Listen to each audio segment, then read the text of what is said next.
Woo. Yeah, Woo. yeah, That's how we doing it. All mine. I hear you over there, baby. What's up, Hey, bro, you already know. Man, everybody filming the new single, man. How you feeling about it? I love it, man. I love the reception. The reception's been beautiful. Hey, listen, it's a beautiful situation. You know what I mean? When you put something down, you know what I mean? Because when you're in there recording, you just never know to the people. You know what I mean? The people got the power, right? And all you can do is give them what you got for them. And they saying it's all theirs now. All you can do is go in there and do your best, man, and hope for the best after you get out there. You pray on it, and and so far so good, Charles. We can't complain, man. Hey, man, listen, I am extremely excited for you and happy for you. You're deserving of. You work really, really hard. You've given us so much for. Woo, it's got to be run up for 40 years now, almost, right? Yeah, pushing on 40, man. Got to be. How you listen? You about 25. So how you feel about that? I feel good, man. You know, I'm strong inside, outside. It's a good time, man. It feels real good. Mm-hmm. So the record came out. I mean, what, a couple of days ago? I know they've seen the video. The video came out yesterday. Okay. Yesterday, Rolling Stone dropped it for me and did the preview. It's on all the platforms now. They dropped it on everybody today.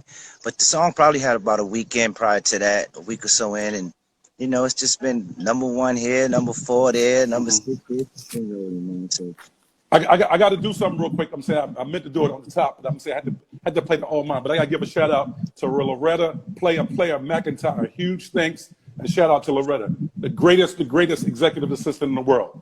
Do you agree? Listen, couldn't get it done without her, man. She reminding me that I was supposed to be on here. She called me before I jumped on with you, like, yo, you know you got Charlie Mack coming up. So I'm like, I'm on. Hey, listen.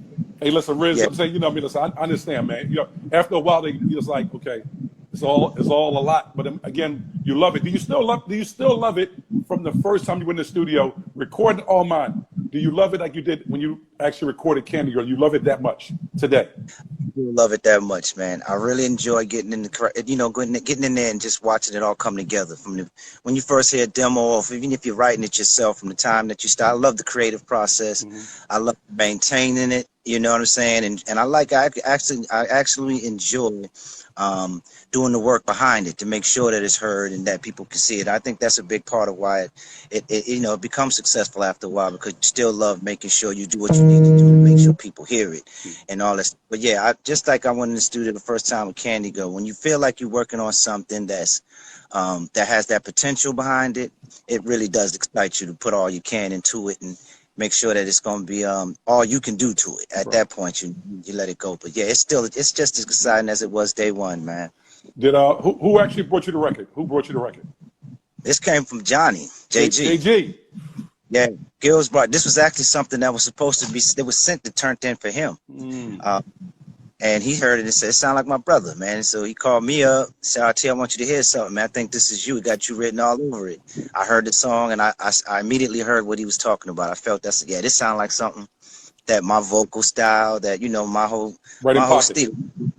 Yeah, it felt like it works for me. So I went in the lab, went over to his house. We cut it in about 3 or 4 hours, man. And about 2 or 3 days later, I heard it back with him on it. And it just sounded like that JGRT blend that we've been doing for a while now. From Can You Stand the Rain days all the way up to the perfect video. It just felt like a good match. Okay, I think we pulled it. There's two voices that kind of work together, man. When you do it right, they work. And I felt it on this one. I said, okay, we might have one here, man. But like you said, you never know until you put it out there and the people feel it. And that's really get a chance to get that feedback and say, all right, I think we was right again, you know. But Johnny's a beast with it, so it's hard to go. Listen, man, I talk to him all the time. I said, dude, there's very few people that just have their finger on the pulse, and he knows how to listen. That dude is. I ain't gonna call it a scavenger hunter. He's literally a gold finder, right? Yeah. Tell me. Go ahead. Okay. No, you're right. His ear is impeccable, man, and he does. He looks through he picks up all the rocks and looks up under all the stones. He's digging in the sand. He's gonna find that gem. He's not just trying to. He's like we think the same, you know. It's like we're gonna put our voices or put our stamp on something. We got to dig through everything until we really feel like we got something special. There's a lot of good songs, a lot of good records, and a lot of good things to be a part of in general in this music industry. But when you find those gems, that's what we're looking for. We're looking for them special moments that can last for a long time. And so far, so good. The track record's been good. But JG does. He has one of those ears that I can trust. When I know he goes in there, when he's looking, he says he's sending me something. I usually look forward to it because I know it's going to be something that, you know, he would perform, that he would do. And I know his ear and what he wants to perform and how he would pull it off. It's going to turn it into a special record. So, yeah, I was excited when he sent it to me. I was glad he didn't keep it for himself. That's what I wanted. Because again, y'all have a duet that y'all did on his album as well. That's Perfect. amazing. Yeah. Perfect, right? It was called Perfect, where he did the lead and I was featured on his hook. So while the magic was going, this wasn't the plan with this song, but after we heard it, was like, man, it sounds like something we need to keep it while the boat is rolling in that direction and people feeling that combo right now. Let's keep it going. While I'm unveiling my project, this would be the first one. I mean, the best one to launch to start the whole just start the momentum. We already had momentum with Perfect, so it's like let's keep that combo going and shoot. I think we outdid Perfect a little bit, man. When at the end of the day, we found one of those gems that you just try to outdo the last thing you did anyways. That's the key to this game. Absolutely. Never think reach that pinnacle. Always like, can I do better? And if you got attitude, you usually can pull it off if you know what you're doing. What does it for you to get back in the studio today? What's the motivation to get you back in the studio today? How do you get back in? I get back in there just knowing the fans want it. I hear they always want you. But Ralph, they always want you. Literally from 1983. Hearing that, you don't feel the same motivation. I mean, I'm sure it probably died a long time ago without feeling that excitement and that desire for people to say, listen, man, I want to hear some more from you. I want to hear what you're doing. They always, and these etched in stone, man. That's what it is. We put the work in for that.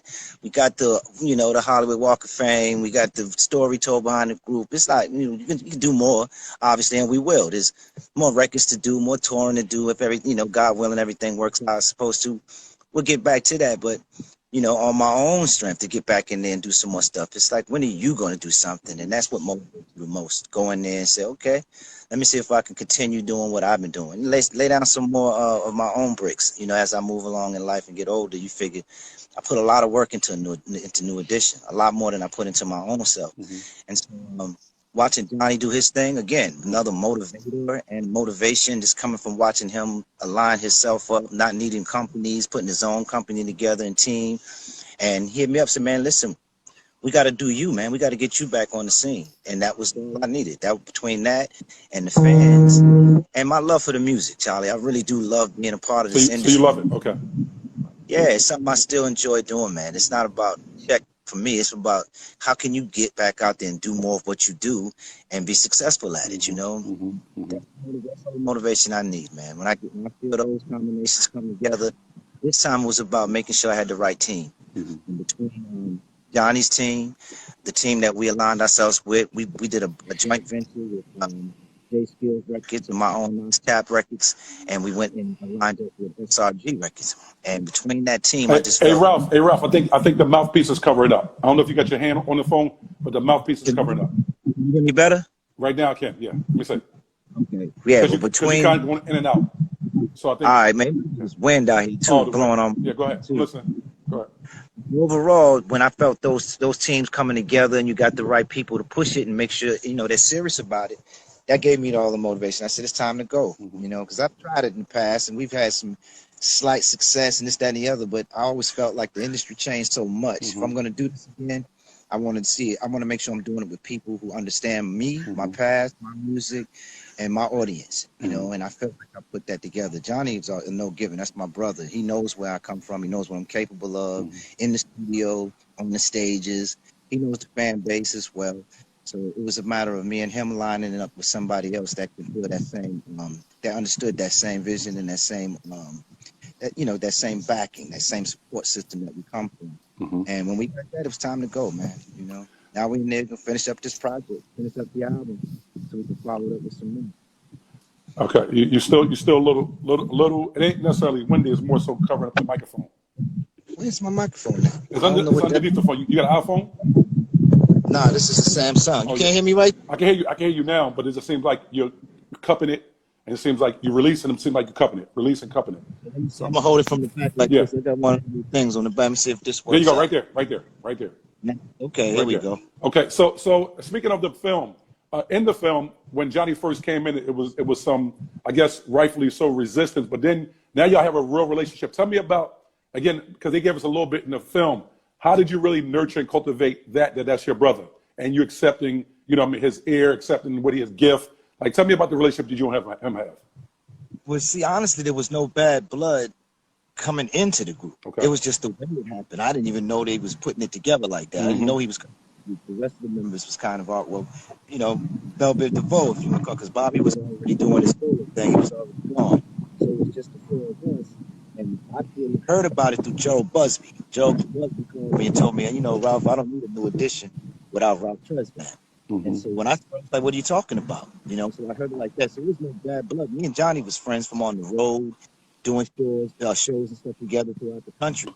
And so when there was no bad blood. So once we got in the studio and it became apparent to Jimmy Jam and Terry Lewis, because that's the album that we met on during the Heartbreak. It became to them something was going on. It's like, what's happening, man? You know, we cut the tension in here with a knife. They sat us all in the room, and so in that room, basically, I'll tell you what's going on, man. I didn't know we had another man. I don't know nothing about this right here, right? And so everybody's eyes lit up. Jimmy and them was like, "What? You didn't tell Ralph that you had it?" And Johnny's eyes lit up. He didn't know. I didn't tell my man that, you know, he didn't even know. And so later on that night, we got together after all of that. We kind of hashed it out, started doing records. At least I think we started working on a song. I can't remember which one it was. We got together later on that night, and we was just talking, just going back and forth. Like, man, I gave him what was really going on. He gave me some of his concerns of what he was feeling was going on. And after he had heard, you know, that I hadn't even known about it, it really became clear to him what he was feeling. It's like that. I knew there was something weird or strange going on, and so we talked it out, man. And I believe from that day forward, it's like they put that part in the movie where it was like he asked me, "What have I got myself into?" And I said, "Welcome to New Edition, man." You know, that day forward, we always kind of had the same. But I finally had somebody that was from outside of it coming in to see a different perspective on how it all was going down. So what I was feeling all along, he got in from his point of view, was able to see the same things. We had the same kind of perspective on what was going on with what needed to be done, and overall on how to be in this industry. We saw things eye to eye from that day. You know, I could tell from that day forward it was going to be cool, and it's been that way. We've been tight ever since. We Johnny had kind of shit. We check on each other's family, sons, and most of our conversations have nothing to do with music. Wow. Yeah, nothing to do with the industry at all. And then, you know, we get on there and try to figure out what we're going to do next. But for the most part, that's how the camaraderie came together. That's how the brotherhood came together. Just, I asked him how's his mom doing, his brother. He does the same for me. Well, I'm going to come out there to Dakari's graduation, or whatever it might be. You know, we're like that with it. No, right. Listen, that's a blessing in itself, because it could have been really, really, really tragic. And the brothers and sisters in the world wouldn't have got an amazing album as any Heartbreak. You know what I mean? Because again, y'all blood, sweat, and tears that y'all put in the studio absolutely was appreciated when y'all toured together. You know, when y'all put the records out, they received it. You know, classic records and classic show. I remember coming to see y'all at the Madison Square Garden. You know what I mean? And I'm telling you, it was so like I look at y'all much like the Avengers. You know what I mean? It's mystical. You know what I mean? People see y'all by yourselves like, oh, they have their respect. But when it's magical when they see y'all. You know what I mean? This them younger days. I'm saying, when you think back on it now, you know, the business. It's unfortunate because I think that you can't enjoy the purity of it because it's business from day one. But you don't know that as a 13-year-old kid, right? If you had to do it all again, if you're thinking about it right now, if you had to do it all again, what would you do different from that first day you walked in with Maurice? You know, honestly, as far as New Edition, it's No, not a lot. I'm talking about New Edition. This right here to me is more of a Ralph Tresvant, you know, session. I want to really talk about your journey. You know what I mean? Just really, because you walk, although you walk with 5 brothers, 6 brothers, 4 brothers, you walk the individual walk. You know what I mean? And I want to really find out what your story was. You know what I mean? How'd you feel? Well, that's a part of it. That's what I was getting to. I figured that was what you were saying. Mm-hmm. But a part of what inspired me with my own walk and being involved with New Edition, Mm-hmm. I was surrounded that with a team early on that was more turnkey, something we'd have to keep switching so much throughout the years. New Edition was every time we got ready to do something, there was a long pause in between albums, pause between tours. It was pretty much putting together the team, the management, the accountants, and just all the stuff that it takes to move around. I feel like early on there was more of a turnkey situation that we could have put ourselves in and got ourselves involved with, and I would have been more instrumental in. Mm-hmm. I just kind of let everybody's voices and this everything be heard and kind of lean back on a lot of stuff that I would think I would have been more firmer on, at least some parts of it.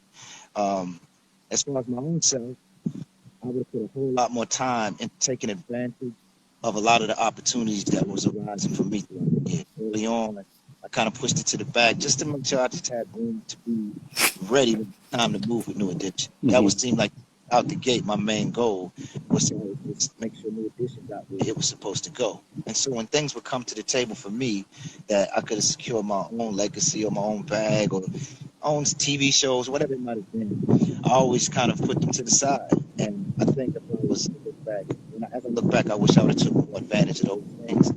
And I think even with that, it would have helped the group get to a lot of things that we were trying to get to as individuals. I would have put those teams together. I would have been involved with those people that I'm talking about, so see the type of movement and the type of team I was trying to get, always felt like the groups that I had around them. And I would have had them for myself and been able to parlay that over to the group at any given time. But outside of that, not much else, man. The career's been more than I've expected for the most part. You know, you couldn't ask for a longer career in a time where careers are not lasting that long anymore. You know, going so fast to still be around, still be relevant, still be able to sell out places and have people checking for you in general is a blessing in itself. So I would take advantage of more of the opportunities that would come into just me. Mm-hmm. And that's one of the things I would have done. What are those early? Again, we've seen in the film that you were offered your own record deal, but what are some other additional offers that came to you that you passed up on? You know, whether it be TV, whether it be film. I'm saying acting roles, you know, management roles, my own label, stuff that you've seen some of the other guys doing eventually. Right. They jumped on them where I was kind of putting them on. As the lead singer, it's hard to get involved with stuff that's going to take up a lot of time because when it's time to move as a unit, if I'm already in a contract, there's a contract of some sort that's going to take up 5 or 6 years. Mm-hmm. Or how do you? I try to break that from people that you're doing business, put their money up. Hey, Ralph, you muffle like I don't know what. God, I'm saying it's a great interview, but you muffle. Ooh. It is. I got to come up on it like this. Let me see. Let's see.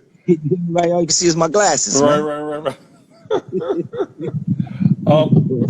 It's just muffled real bad. You know what I mean? Yeah. See if you can find another spot where it's not too much. Yeah. Can you hear me a little bit? There we go. Let me say, see, it's like every other word is muffled. That's crazy, man. I'm sitting right here. My microphone should be good. Now you're good. I think you're good now. Okay. I think you're good now. Uh-oh. Yeah, now you're good now. I'm back out again. In the back, yes, it's like, so it's muffling. But listen, we got to try to make it through. You know what that's doing, bro. Can you hear me now? Yeah, I believe so. Oh, no. Check 1 2 1 2 1 2. Hey, man. If it isn't love, why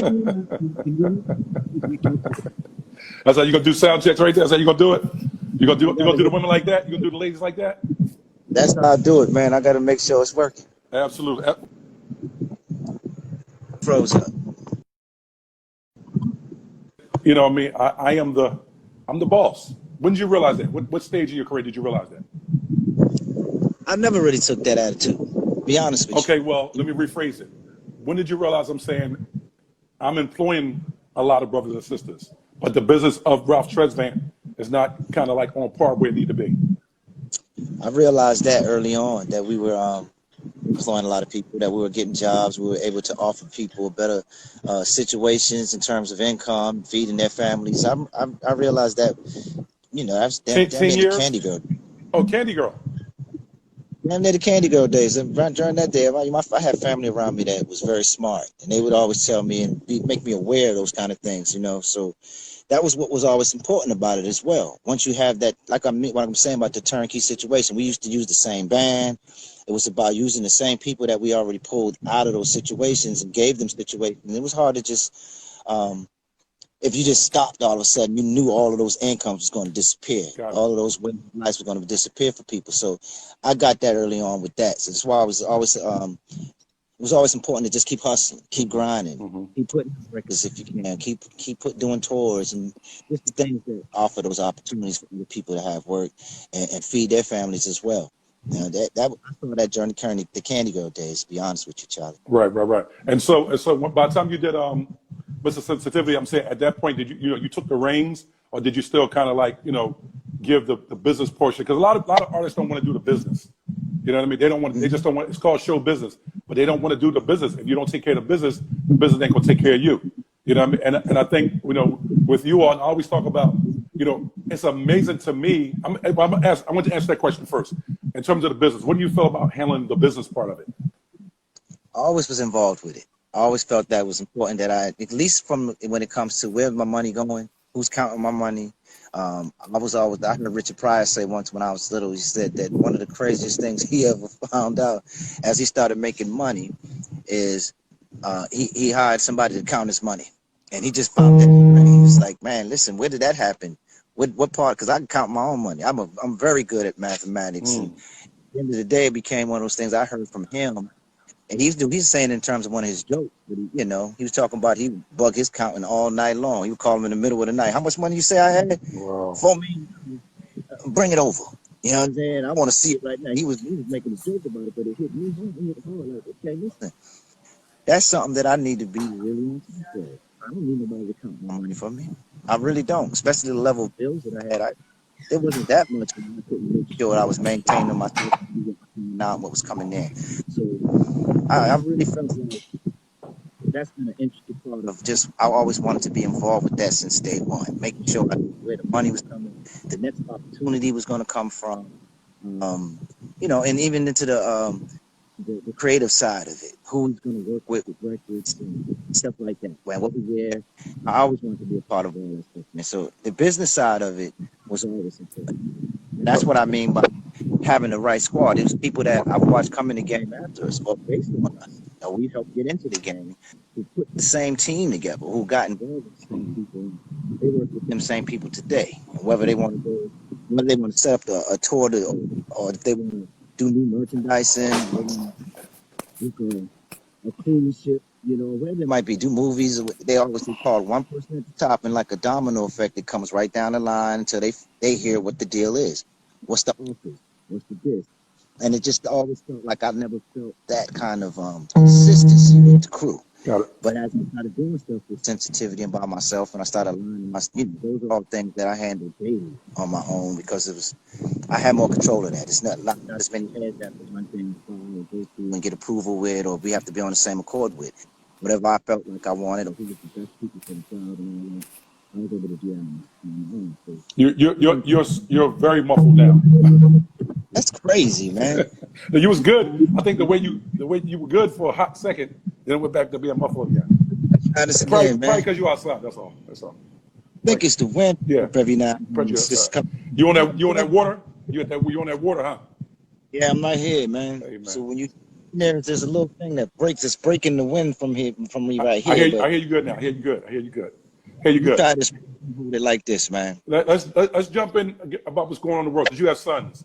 What are you telling your sons about this world we living in right now in terms of police brutality? I'm talking about murder. I'm talking about murdering black sons. You have black sons, young black sons. What are you telling your sons right now? What is the messaging you're telling them?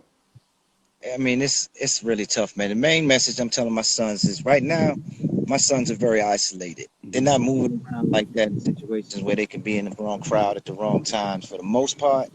But I'm telling them that it's dangerous. I'm telling them the same thing they kind of see already. My sons are very smart.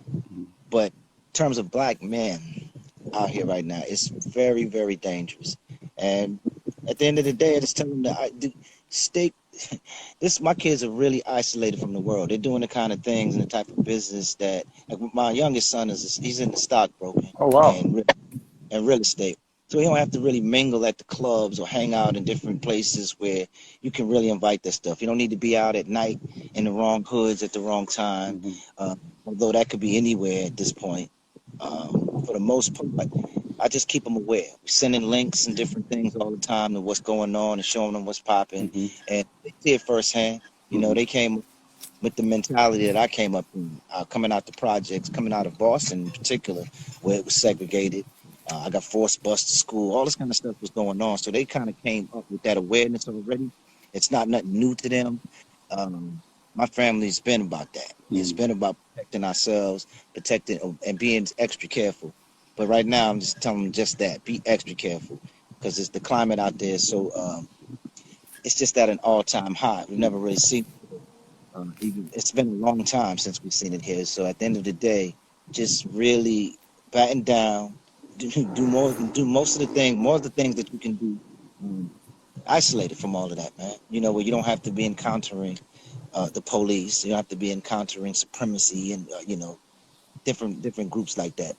They're just really but like I said before, they're smart boys, and they also can protect themselves well. You know, we've been to the ranges, we've been through all of the club of war classes and the different. You know, they can get down. They know how to use their knuckle game, but they know how to use this more. And to avoid all of that stuff as much as possible, stay in your lane. And my son's, like I said, you don't have to be out in the middle of all that per se, to do real estate, to do stock, to, you know, get your client base up and your portfolios up and all of that. So I just teach them that, man, and it's been being taught to them throughout the years of the client that's out here. So they're already kind of aware, and they know how to make the right moves and the right decisions for the most part. Right.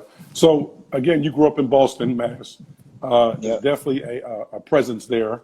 Had you dealt with any racism? I'm talking about whether it be, you know, again, the civilians as well as the authority. Yourself, I'm saying directly. Had you dealt with that? Absolutely. I've had my doors kicked in at Wow. 8 years old. They trying to get at my pops, and me and my uncles. I'm squabbling with them. I'm diving on their neck, and they blowing me around in the project. But, you know, I've done been there and done all of that. Like forced bus to school, where a police motorcade drove me into the white neighborhood with bricks and sticks and spit and throw it at us every day on my way to school and my way back on the way home every day in South Boston High. That was the climax going to that school. You know, you just was in an interracial city, or part of town that everything surrounding you was projects, Aryan Nation, skinheads. It was crazy. And they, toward the end of the year, every year, they would have what they call Riot Day. And you was in that school during Riot Day, the students in the school, all the white kids, just opened up the doors, and they allowed all the adults and the people who lived in the surrounding areas just coming to school with bats and chains. And then, you know, outside of that, just running around. I got locked up for playing with the fire hoses. You know how we the fire hydrants and stuff like that. They grabbed me, little cat, threw me in the paddy wagon. Mom had to come get me out.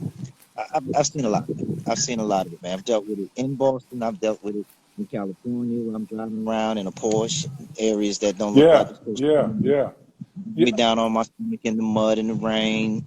You know, guns pointed at me. I've been through all of that. Yeah.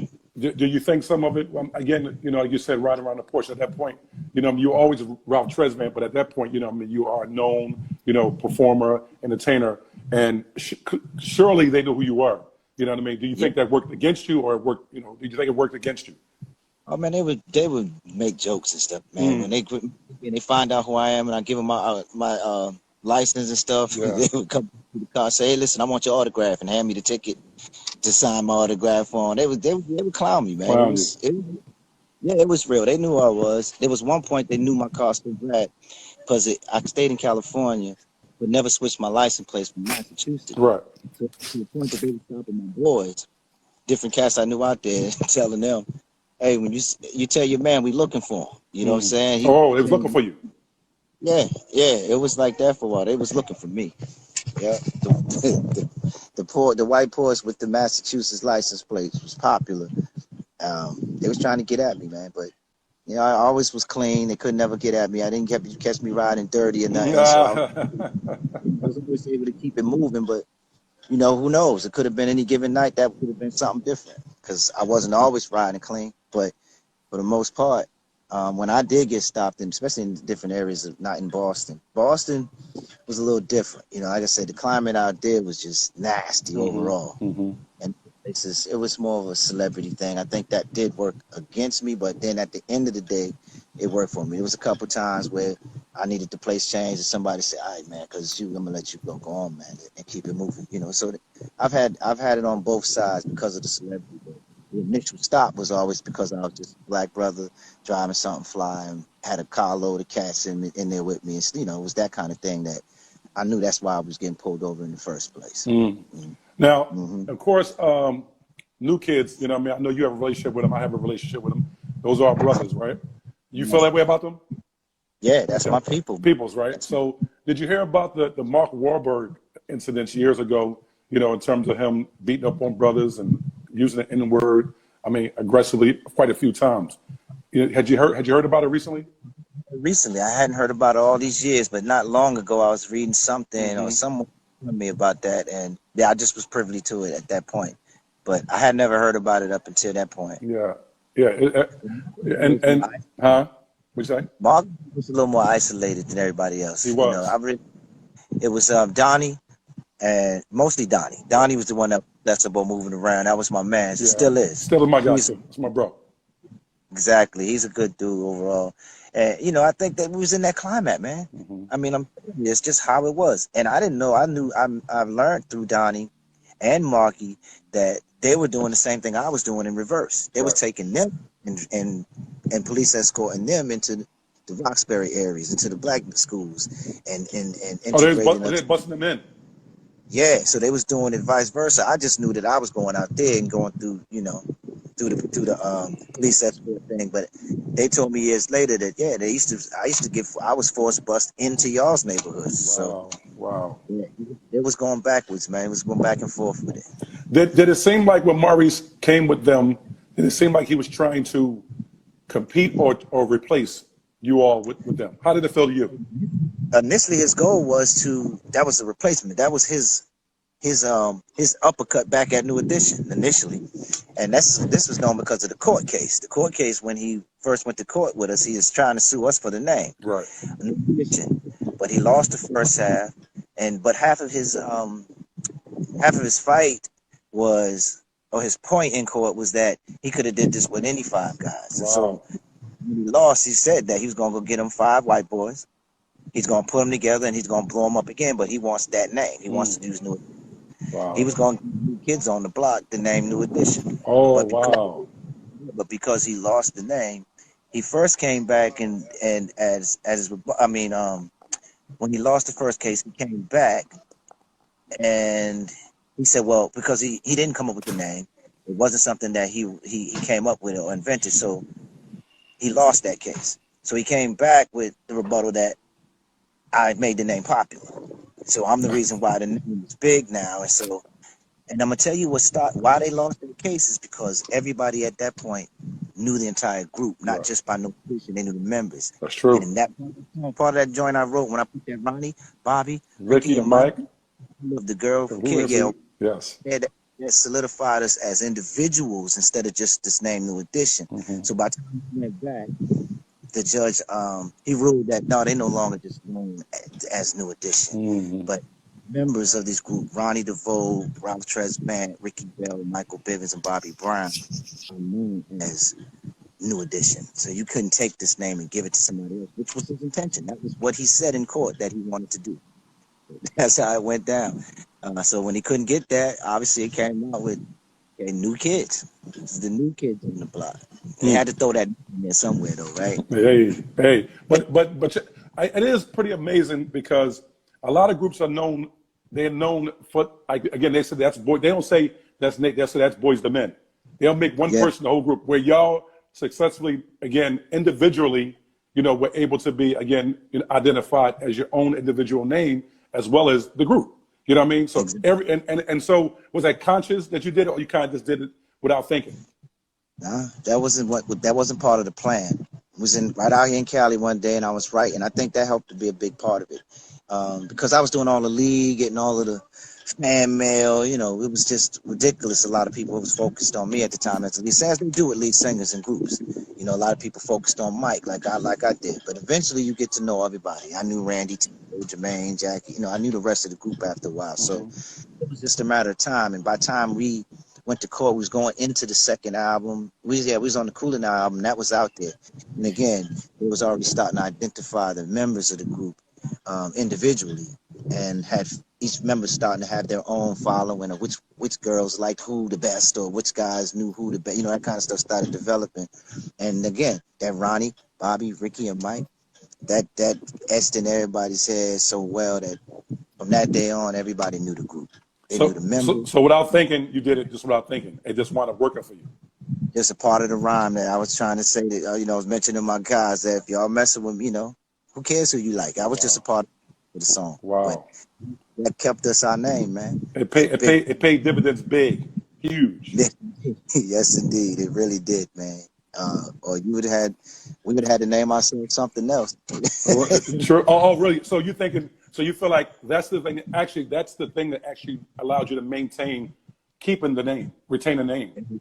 Big part of it at that point, that it was a big piece of why the fan base knew the members of the group. Wow. Up until that point, they was just getting to know us. But during that album is when we were in the court. It was in the second half of the court case, and it was too late for them. The fans had already identified us as Ronnie, Bobby, Ricky, and Mike. Wow. And yeah, so wow, that was used in court. That's yeah, as proof. Mm-hmm. So now you know, in your adulthood, do you miss? Matter of fact, no, let me rephrase that. When you first time you got chased by a group of girls, was it scary or was it fun? The very first time. Oh, it's scary. It was scary. The first time I was by myself, and I was. Where were you at? Yeah, where were you at? At school. I was at school. The first time it happened, it was in between. You know, when the bell rings, there was always two bells: the get ready bell and then the file bell. So the first time we tried it, it didn't work out too good. The girls were starting to not go into their classroom. They were just watching the hallway and hall and stuff. So that wasn't that bad. The next time I was running through the school a little bit and got in my class, but it was a little tricky. And so they started 3 bells. It was the get ready bell, it was the Tresvant file bell, and then it was the rest of the school file. Right. With their bell to file. But that didn't work because they would just start lingering in the hallway after a while. And so I remember one time being chased, man, like ridiculously through the school until I ran into the auditorium, and I jumped up on the stage on one of the speakers, and it just everybody just screaming, all these girls just screaming and shaking this speaker thing, and I'm standing on the joint like I'm panicking. Before I can make it to that point, are you 13? Are you 13 or 14 at the time? 14 or so, about 13 or 14. So you're still a young kid. Yeah, it was very nerve-wracking. By the time I even got up on the speaker, the adrenaline was moving so fast that I didn't realize that a lock of my hair from my ankle was pulled out from the roots, man. But I didn't even notice that because of the adrenaline trying to get away. So then we tried one more time where they allowed me to have a security come to school with me. Wow. And my man was sitting in the classroom with me and tried to escort me, and they pretty much just beat him down and bum rushed him. So I ended up leaving school that year. It was the end of the 9th grade, 10th grade. 10th grade year, I didn't go back to school. I went probably about a week. And then I was at the Shaman Bank downtown in Massachusetts where the vault was being tutored by a tutor. And slowly, one by one, the members started coming and joining me because it was getting hectic in school as well. So that's when I first realized that on my own, that was the first mob situation I ever felt. And then it was all the time. Every time we moved together as a group, it was just too much to move around. So it got crazy. Sitting in your living room, I don't know where you were sitting at. I'm sure you was in the living room when you first experienced Michael Jackson, right? And you're looking at him. I'm saying you're dialed in because, of course, at that point, hey, Marvin, stop texting me. Yeah, damn, Marvin, stop texting me. I got it. So again, when you first see Michael Jackson, you dialed in. right? You locked in. Did it, like, what was that for you? What was that experience for you just seeing him? Watching Mike, oh my goodness. I just couldn't believe somebody that young was doing what he was doing. I saw the first one, I saw little young Mike and doing all that back ABC, Sugar Daddy, Mom Pearl, and all that. I just played it back to back in the crib. I couldn't believe somebody that age could do what he was doing, Right. you know? Right. And so I had to learn it. I had to mimic it. I had to try to figure out and copy it and see what, you know, eventually I was learning all the words and family members starting to, you know, do that Michael Jackson song for me, man, and this, that, and the other around the house, and they give me $1 or whatever it was, and I break out the house, go get an icy and some chips or something. But yeah, I remember that being the motivation, just listening to this little young guy singing record. It just felt like that was something for the old school, like for older people, and what him do it just blew my mind. I got to learn how to do that.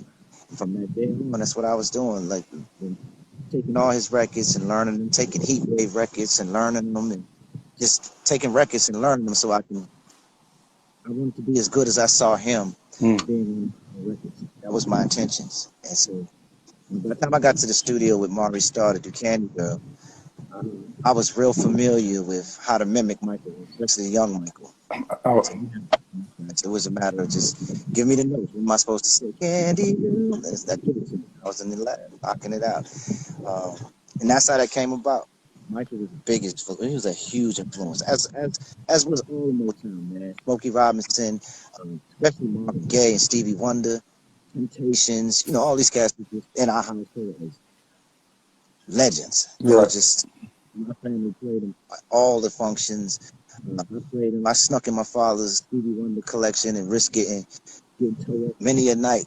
You know, sneaking in his collection just so I can hear a little bit more of what I heard, man. And I just wanted to vibe and learn what they was doing and mimic what they was doing pretty much. Never with the intention of being out there though. Never thought or dreamed of being an artist. It was like, to me, you had to be born on the other side of the speakers or you wasn't. You know, I mean, you was either here or you was there. But I wanted to learn how they was doing so I can at least be able to duplicate it, sing along with them.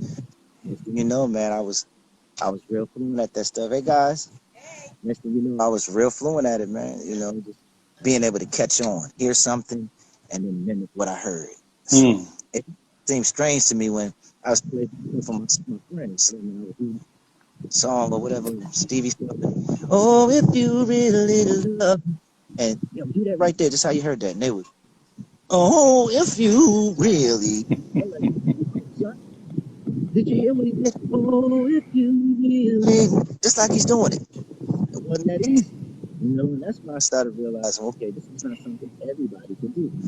I thought anybody could do. All you gotta do is listen to what he just did and repeat it. But unfortunately, I mean, I learned that way early on that wasn't something everybody could do, and that maybe there was something that I could have, you know, something that just something different about me being able to learn. But I think I was like that with a lot of stuff. If I wanted to learn mathematics, I was great at science. So school subjects, if I wanted to learn, all I had to do was sit down and studied it. I retained it. I did very well. Straight A student most of my life. Really? On a roll cat. Yeah, double promotion twice. You know, that kind of stuff was what was going on. At Magnum schools was offered all the time. Yeah, you know.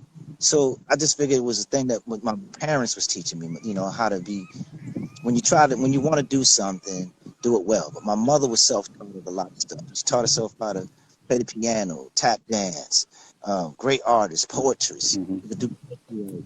You would think she was somebody that was out there like that, you know, known for poetry. She just was really good, and she was instilling that stuff into me, always showing me that. My mother was good for telling me dirty jokes as a youngster, you know, just I was a little bit before my time, just because she just was that type of woman. She was like more like a sister, like a big sister than it was like a mom. Wow. Until I messed up. When I messed up. Then you realized she was mom again. And then she rocked me, but at the end of the day, it was more like a big sister, man. Just made sure I was taking everything serious, and whatever you're going to do, try to do your best at it. Always try to excel at it, and that was my approach with anything. So whether it was dancing, singing, writing music, baseball, basketball, I always wanted to try as hard as I could to try to be to mimic who I thought or saw doing it at what I thought was the optimum, at its highest peak. And Michael, like you're saying, when I watched him singing as a little boy, I had never seen that like that. That was amazing. Somebody had that kind of control. Just to do what he was doing overall, his dancing, everything was just so amazing to me. It's like, I have to be able to do that at least close as possible to that. So that's what started molding me into doing it.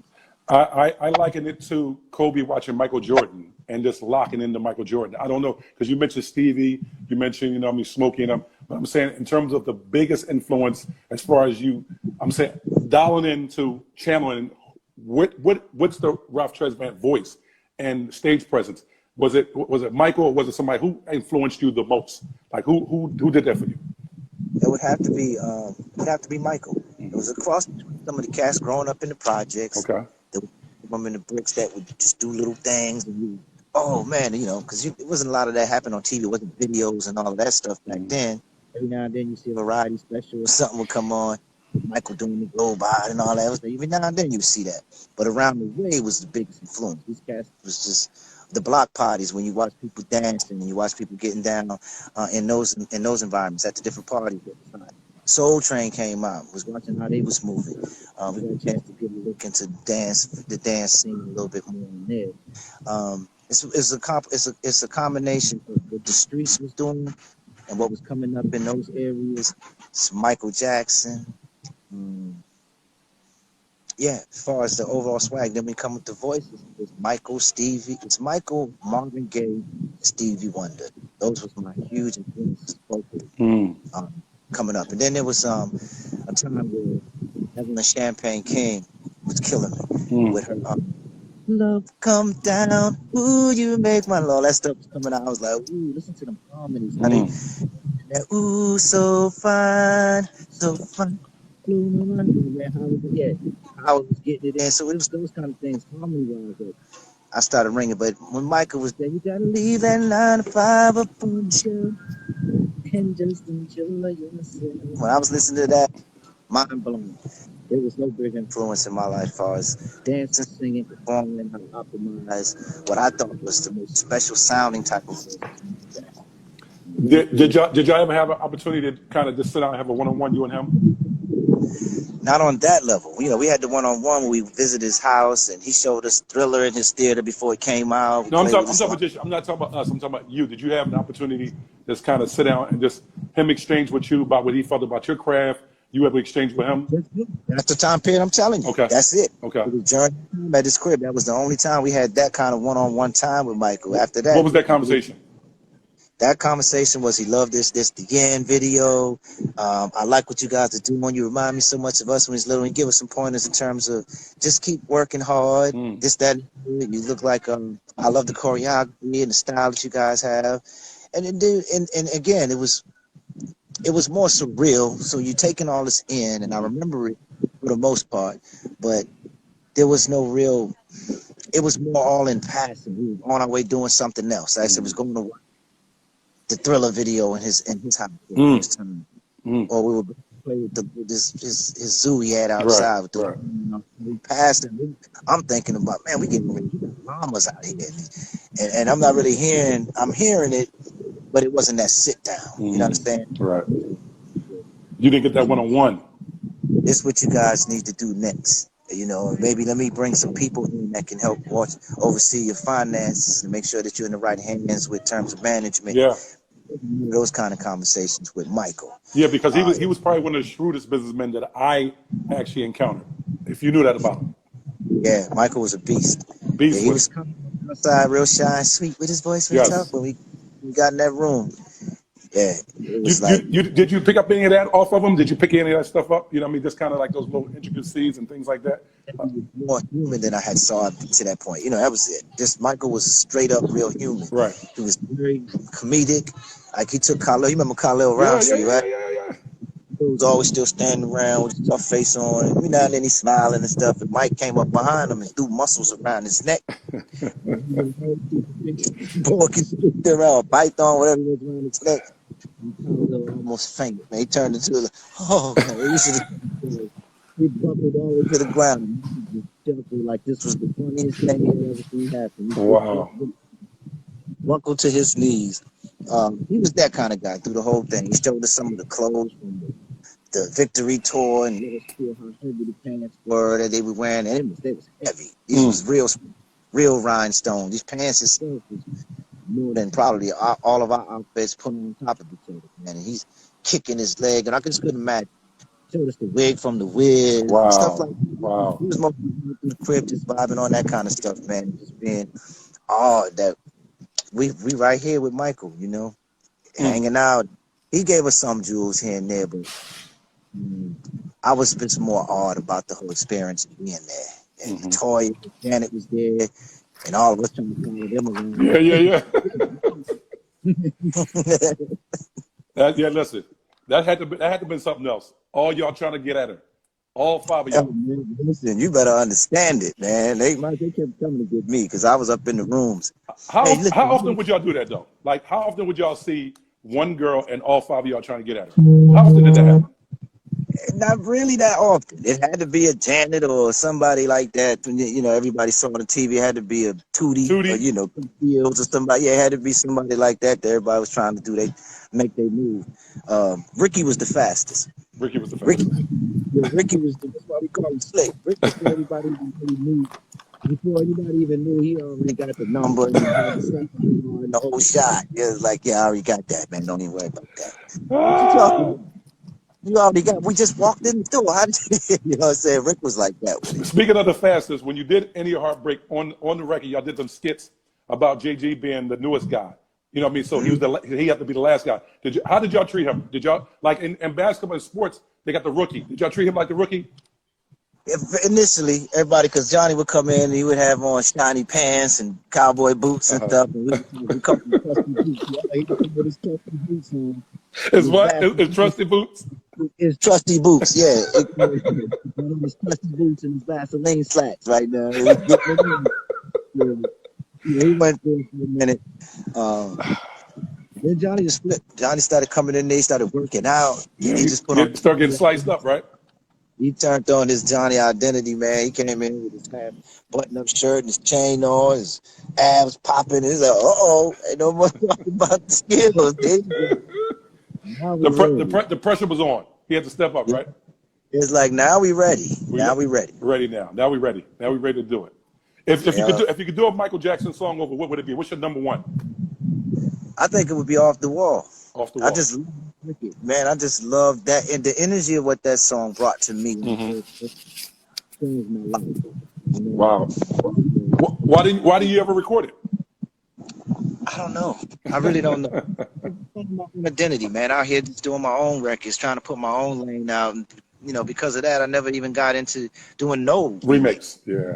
I haven't done it, but I haven't done a Marvin Gaye remake. I haven't done a Smoke. I haven't done no remakes from nobody ever. So at the end of the day, if I was to do one, it would probably be out of Mike's catalog. But Michael's such a beast. It's one of those dudes that you don't really want to play with him. You don't want to touch it. You don't want to mess up a Michael Jackson record, man. It's hard to come behind that what people already feel about it and do anything new to it or special to it. It's already had a special thing done to it once he touched it. So I don't know. That could be a big part of why I haven't messed with it. I got you. Just out of respect. That's all. Yeah, come behind the king with something, man. That's my idol. That's my king. And it's like, to me, how can I do something he's made so special and make something, make something new happen to it? It's already been done. The magic's been put on it. We got with Quincy Jones. It was a rap, man. Greatest compliment you received to date. Greatest, and from who? Oh my goodness! I think it was the Off the Wall album for Michael Jackson. It's between the Off the Wall album, Heat Waves, Too Hot to Handle. When I hear those two albums, and there's a lot of records, a lot of albums that are really, really nice, but Michael Jackson's Off the Wall, Heat Waves, Too Hot to Handle album. Those right there have memories and moments in them. Hey, Ronnie, has moments in them that just touched my soul, man. They touched my life. Now we're into. It's controversial because you can get into Marvin Gaye's the Inner City Blues, the album with the Make Me Wanna Holler and all that on it. And the Fires albums. There's so many classic albums that just rang through my heart and my household coming up that when I think of them, the people that were alive during that time period come back, what we was doing, what I was doing, it just comes back so vividly. I sometimes get real teary eyed. Mm-hmm. I can some of those albums without my eyes tearing up, and just what it used to mean to me as an album, as a record to put on and hear it. It's deep. It's deep embedded in me. Music is a deep part of me and my family in Mm-hmm. general, Mm-hmm. man. So it's hard to pick one, but if I was gonna say one that's just a special project to me, it's that Michael Jackson Off the Wall album. Got it. That is something to me.